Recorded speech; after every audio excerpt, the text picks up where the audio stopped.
Illawarra. Now, yesterday was the latest milestone in one of the biggest local government projects in Australian history, the start of the Groyne and the Breakwater at Shell Cove Boat Harbour. Our journalist Stephen White caught up with some of the people behind the project, starting with Shell Harbour Mayor Marion Saliba. Today, Coastwide Civic has been awarded Stage 3 of the Shell Cove project, which is the Breakwater and Groyne. We're currently standing in the waterway into the harbour. This is the entrance to the harbour, and it's really exciting to see this project now moving to this stage. It's hard to believe that where we're standing it's going to be completely filled with water. What does it mean to you to be standing here today? I find it really exciting because this is a project that's been going on for almost 30 years, and what this means for our community is an outdoor area that they can really enjoy and appreciate, make use of, and also come and watch the great boats that might access our facilities. And what are we actually witnessing just behind you with the trucks and the rocks? So what they're doing at the moment is they're placing the rocks to form the breakwater, and they'll start with smaller rocks and then larger rocks will encase it to ensure it'll be built up and gradually move further and further out into the ocean. Now, correct me if I'm wrong, but I've just been told that where we're standing below us around 10 metres was where the original rocks were placed, and over time the sands come back in. Is that how it all works? That's correct. There was work done on this in stage 1, and there were rocks placed here to ensure that the entrance was established at that stage. Now it's the rock wall on either side, and it's a really exciting project and great for Shell Harbour. And how is the project progressing overall? Are you on schedule? Everything has been going according to schedule, and Coastwide Civic have done a great job in the stages that they have been in charge of so far. They've been awarded Stage 3, and we anticipate that will be completed within the 30 months that the contract is agreed to.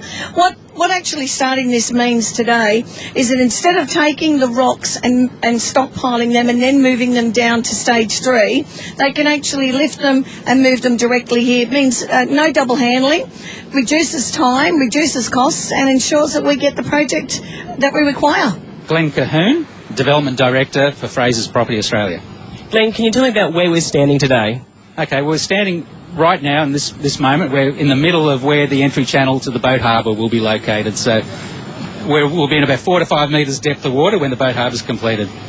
And what's actually happening behind us with the trucks and the rocks? So at the moment we're starting to construct the breakwater, which will form the entry to the boat harbour. So that breakwall will extend out 467 metres into the ocean, and will use about 400,000 tonne of rock to build it. Where are the rocks coming from? The rocks have all been sourced locally. A component of the rocks we're recycling out of the excavation for the boat harbour itself, and the balance are coming from local quarries, one here at Hanson's Bass Point Quarry, and quarries at Bombo and Dunmore. Now, you've mentioned the breakwater, but there's also the construction of the Groyne today. Can you tell us, what the Groyne does and how it's all working? Okay, so the breakwater sits on the northern side of the entry and the Groyne on the southern side, and it forms and creates the access channel. And so what does the Groyne do? The Groyne provides an opportunity to be able to create a channel in. So without the Groyne, we would have sand infiltrating into the entry channel. So it creates a training leading edge for the excavation to occur to create a channel. Now, you've been here, of course, from the very start of the project. What's it mean for you today, standing right here where there's going to be tons of water? It's a pretty exciting moment. I've been on the project for 17 years, and to see it come, well, after all this planning, to this point where we're actually physically building the breakwater, it's a very exciting moment. Now, of course, we were talking on the bus before about the actual water entering this section. I was very foolish. She's going to ask, was there going to be some great, big, monstrous event? But can you actually walk us through how the water will be coming into where we're standing right now? Okay, yes, everyone has this perception that we're going to end up with the opening and the flooding of the waters of the harbour, but in reality, the boat harbour is disconnected from the ocean at present.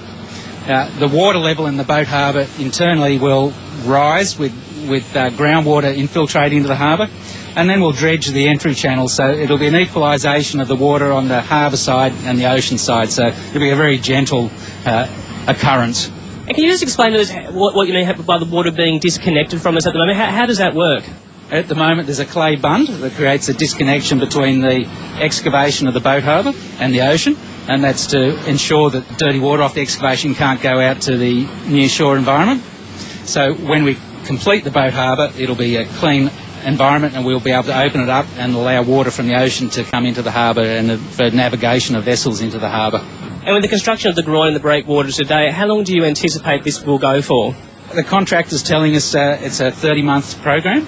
We're hoping it'll come in a little bit earlier than that, but at the outset, probably 30 months. That is Glenn Cahoon talking to our own Stephen White here at 97.3 ABC Illawarra.